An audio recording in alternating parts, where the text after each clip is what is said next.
Hi guys, I'm Vlad Catcher, and this video is about 24 ways to increase productivity at work.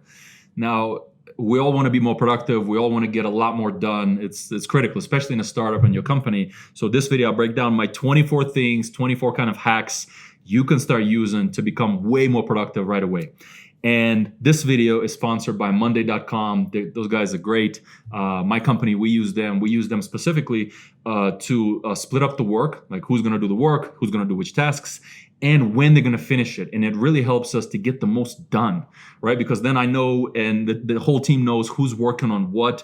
And this even encourages the team members to finish the tasks faster because everyone knows what they're doing. So that's Monday.com. So here we go with the 24 things to be more productive. Number one, you got to have a checklist. I meet so many people, I swear to God, they're like, yeah, I got it here. No, you don't. You need to put it here. You need to put it on your paper and not in your mind. So you got to have a checklist. You have to have a checklist of exactly what you're going to achieve today and execute it. And number two is prep your checklist the night before. You know how many people I meet and they're like saying, what am I going to do today, the day of? That's the most unproductive thing you could do. Prep exactly what you're going to do tomorrow, tonight. Did you know that Sam Walton, the founder of Walmart, he used to make his team meet on Sundays so they can be ready on Monday morning with a proper plan. Sunday night meetings for all of his management team. So if you're not setting your checklist the day before, you're just not going to get a lot done. Number three, don't multitask. You know, when I meet these people like, hey, I'm a great multitasker. To me, that's a red flag. That's a negative. That means you probably don't get a lot of things done or you don't work on big things. Avoid multitasking. Focus on one thing at a time and crush this one thing. Number four, this is also very important. Do your most mentally challenging things first. So if basically we all have a lot of work to do. Do your things that are hard, that are mentally captivating, that require a lot of thinking first, and do your dumb work at the end of the day. You know, dumb work is something you kind of have to do. It's important, but it's not require a lot of thinking and brain power. So do your smart work that requires a lot of brain power first, and do all your dumb work at the end of the day. Number five, check email just twice a day. I swear to God, I see people refreshing their email 50 times a day. But nothing's coming. They're not even waiting on anything. They're just obsessed for no reason. They're just obsessed to be obsessed. Check email twice a day, morning, ideally, and evening, and you'll get so much more done. Number six, remove all your notifications, all your apps.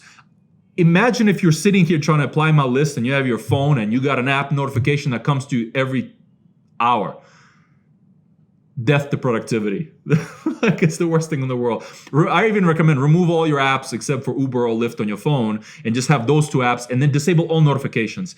Pretty much all really successful people I know have removed all of their notifications from their phone and they actually remove apps. That way you only check it on desktop. Number seven. Now this was a hack I used to use. I even used to allocate time for each task. So like I'm going to finish this by 2 p.m. I'm going to finish this by 3 p.m. I'm going to finish this by 4 p.m. Now this helped get me in check, right? So I have my list of things to accomplish, but then I'll even put by which time on the day I'll finish that task, because then if I'm behind, I speed it up to make sure I meet the kind of the flows of my day. Next, number eight, if you commute, right? So if you travel to work, utilize your commute. Either if you fail to prep your checklist the day before, prep your checklist, assess your checklist, think about your game plan more. Like, so I'm going to execute this way and this way and this way. A lot of people like sitting on their commute, like watching TV or something, or watching, like television or shows. That's not a good way. Use that commute to work to process more, be more prepared. So when you get to work, you're going to hit the ground running. Number nine, exercise in the morning. If you exercise in the morning, you're going to get so much more done because you're going to have the energy, your mind's going to be sharp, you'll be processing information quickly. I highly recommend exercise in the morning. Don't exercise in the evening. And if you don't exercise at all, start. I remember the great quote from Jamie Dimon. He's the CEO of JP Morgan Chase. And he said, if you don't exercise, you will fail. So I want you to kind of remember that. Jamie said, if you don't exercise, you will fail. There's nothing more clear than that. So you got to exercise. And if you do exercise, do it in the morning. That way you be charged up for the day. Number 10, actually, a lot of people disagree with me on, but for me, it does magic. It does magic. When I work, I know a lot of people who listen to like hip hop or pop music or some raw or whatever the heck they're doing. Get rid of all that stuff. Instead, try to listen to like flute, or try to listen to like nature sound or relaxing music, because you'll see that your focus just increases drastically. And I mean it. There's a lot of people, they're up there listening like hip hop music or pop while they're working. Guarantee you, check their productivity 10x less than somebody who's listening to flute or nature sounds. You just can't, because your brain's absorbing that stuff. Versus nature sounds or just some relaxing sounds, it just calms your mind so you can focus. So as you work, and focus on, like, listen nature sounds or some super relaxing music in the background, not actual music. Number 11, minimize interruptions. I swear to God, people will abuse your time and pluck you, like, hey, talk to you. You have to minimize interruptions, whether you take a hoodie and hood up or put on headphones, whatever you do, but nook up somewhere where people will not mess with you. My beauty happens for me when I sit down and I'll just work without anyone saying a word for like 6 hours. Like, I'll just plug up and maybe 5 hours straight. And that's when I get so much done and I feel so happy. So plug up or put do not disturb, and nobody messes with you. Like, I recommend even wear a hoodie. That way, for them to bother you if you're wearing a hoodie is like, hey man, excuse me. It's like a next level of bothering. So put on a hoodie, and that way they won't interrupt you. 12, I recommend work on Macs. Now note, this isn't a video about Apple, but just from the speed perspective, because we have a lot of team members. You got PCs and you got Macs. I recommend work on Macs because somehow the computer's faster. The computer's faster, and that way you can work faster. The worst thing to have in the world is to have a talented team member on a slower computer getting done half the work. Man, they can't, like, I recommend get them the fastest possible devices and computers possible. Like, give them the best, because when you hire talented folks, you don't want them to be slow because of the tools. 13, set the temperature to 68 degrees, which is 20 to 22. I swear to God, I had one team member come to me. He's like, hey, it's too cold. And they do this. Even if you have it at 22 degrees, room temperature, they'll still be crying about the temperature. But slightly cold will make them focus better. If you want to have a lazy workforce, make it nice and lukewarm. Set it above 22 degrees where they're nice and relaxed and your productivity is 10x less and they're not doing much. 20 to 22 degrees, ideally 68. They can wear a sweatshirt. They can wear a little sweater. It's okay. But the focus and the productivity is going to be way more. Now, note, I've dealt with pain with this because they cry about this to me. 14, make the room bright. What I notice works well for activity is a bright room, kind of a dark room where it's not very lit up, decreases productivity. So make the room very bright. 15, make a must-do list. This is really important. So listen, when you have a checklist, right, you might have 100 things, but what's your must-do list? This helps me drastically. So if I make my must-do list, which are the things I must get done today, I'm 10x more productive, because you're always going to quit early. So if you don't set a must-do list, if you just have a checklist, then you'll give up maybe 50% of the way through. And I'd like to give an example of this, like how I run. When I run, let's say if I get on a treadmill and I'm going to say, today I'm going to run 5 miles, meaning no matter what happens or how tired I am or what hurts, I'm going to run 5 miles and not slow down, meaning not stop once. I'm going to make it. No matter what. And the second you say that, you'll actually achieve it. Versus if you say, hey, today I'm going to run, I'll see what I can do. I swear to you, you'll always come so much short, because our body gives up before your mind. So if you set a must-do list on your checklist, must do, be like, hey, these are the 10 things I'll finish today, no matter what, you'll achieve those 10 things. 16, don't eat heavy food. Man, like the most unproductive things I've seen in my life is guys go out to lunch and eat a giant thing. And then 2 hours they're recuperating after the lunch. Meaning they'll take an hour and a half lunch, and then 2 hours they'll be recuperating from that hour and a half lunch. And I mean, like the giant thing of rice. You can't do this, man. Like, you can't do this and achieve success. Then you just have to say, hey, I eat a giant lunch and I'm fine to be unsuccessful. You have to cut down your portions on your food. You just can't do it, because your whole body is going to be processing that food. Meaning your whole body. So if you're here in your belly, you're not here in your mind. So you have to make your lunch smaller. And I even recommend eat some greens or something healthy, man. Like, I see so many talented folks eating giant lunches and then spending 2-3 hours recuperating. So make a light lunch. And I have a suggestion on this. What changed my life is this kind of intermittent fasting, which means I don't eat for 18 hours and I eat for 6 hours only, but I could eat whatever I want during those 6 hours. So for me, I generally might eat a light breakfast, like a little milkshake, and then I'll eat one more meal, but it's all during 6 hours. And it helped me lose so much weight, and it helped me stay very productive, very productive. Whenever I used to eat a heavy lunch, it destroyed my workday. But this intermittent fasting, which is 18 hours you don't eat nothing, and 6 hours you eat whatever you want, but just don't binge excessively. It'll change your life, it'll work, you'll achieve way more at your job. 17, don't go far away for lunch. Don't go far away for lunch. I swear I've seen so many people in my career taking a 2-hour lunch.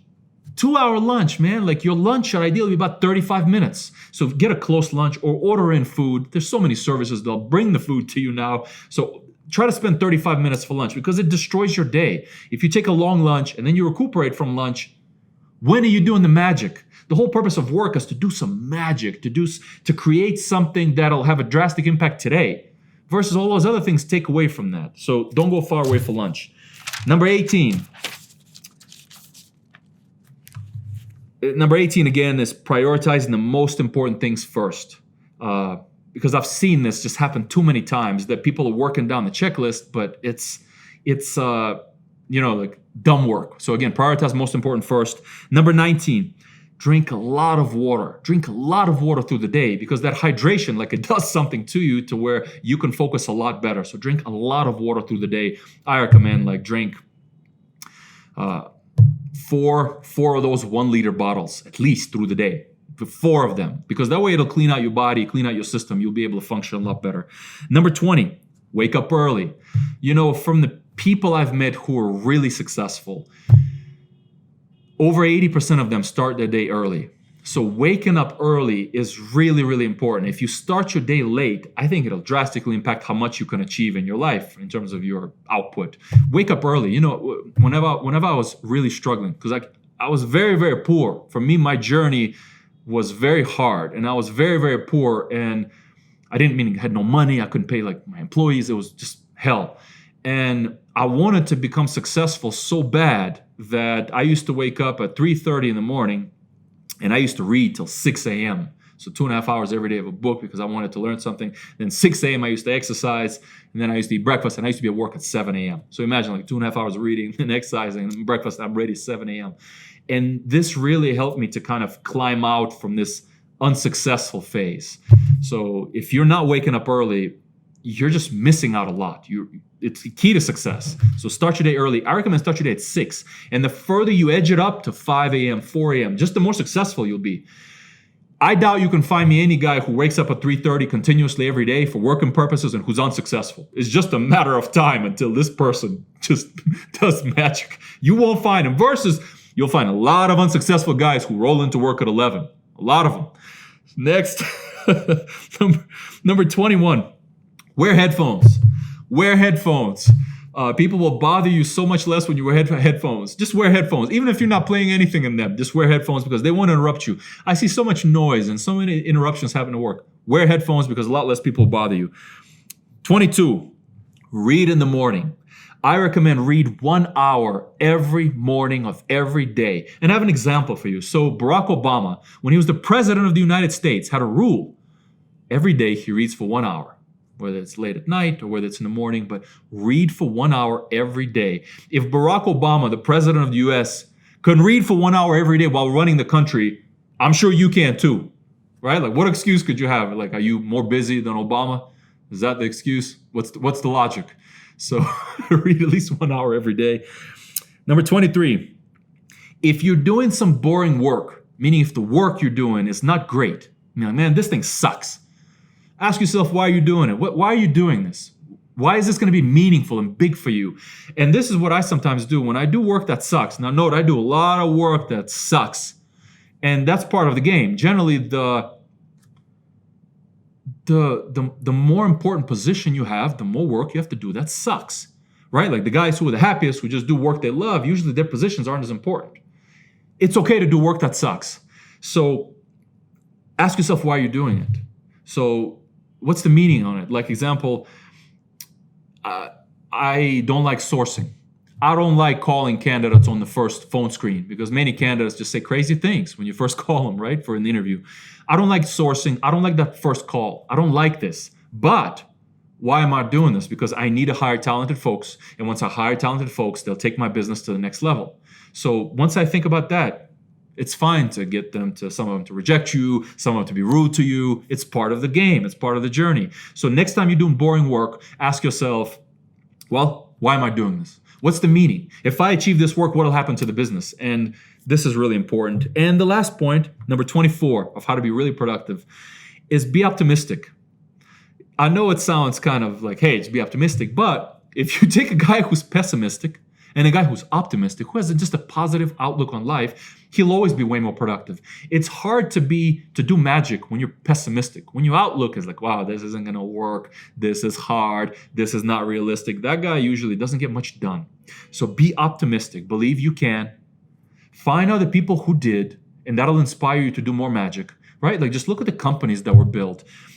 Look at the challenges people have went through. You can literally do anything with enough hard work, grit, and force behind it. You can achieve, meet, do anything. You'll have to work very hard. You'll have to go through a lot of pain, but that's part of the journey. You don't become Michael Jordan without training 10 hours a day. So in summary, those are the 24 tips how to be really productive at work. And again, this video is sponsored by Monday.com. These guys are great. My company, we use them, and we use them specifically to get the most done because we assign the tasks to all the team members. Once we assign the task, we assign a deadline because then, hey, what are we going to finish this week? We'll finish this, and the whole team can see it. Meaning I have the same view that every employee has. There's no kind of hidden views. And that's really important because it creates kind of they feel empowered because everyone could see what they're working on, so they perform faster and do more. And that's Monday.com. It's a really great team management tool, and we use it.